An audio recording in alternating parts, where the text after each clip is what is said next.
Hi, everyone. Tensions between the US and China have the potential to impact a wide range of the UK's domestic and foreign policy. It's what ChatGPT told me when I asked why the UK needs to be paying more attention to the US-China relationship. But ChatGPT has a point. It's impossible to speak about the future of the UK without thinking about how the relationship between those two major powers could fundamentally alter the landscape we operate in.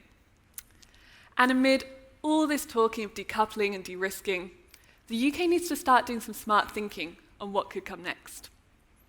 For example, we're not the only ones going to the polls next year. Elections in India, in Taiwan, across the EU, and most of all in the US, are going to see voters putting a spotlight like never before on the different ways we engage with China. And then there's Taiwan itself. Taiwan produces 90% of the most advanced semiconductor chips, and last year more than 80% of large shipping containers passed through the Taiwan Strait. An escalation in tensions would not only be disastrous for the people of Taiwan, we'd feel it here in our pockets in the UK far more than war in Ukraine. And even ChatGPT itself is something the UK needs to be paying attention to. Is AI set to accelerate tensions between major powers? Or could it be a rare opportunity to come together and start setting some guardrails? The UK is going to need to figure out where it wants to sit within all of this.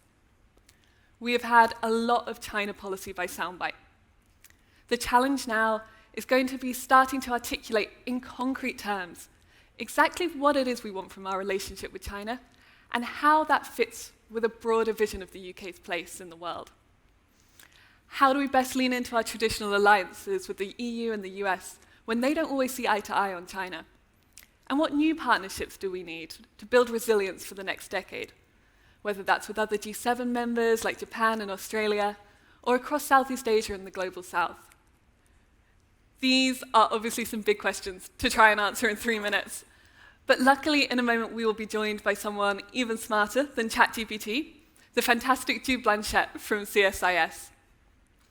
But before that, we're best placed to talk about our future when we learn from those who've shaped our past.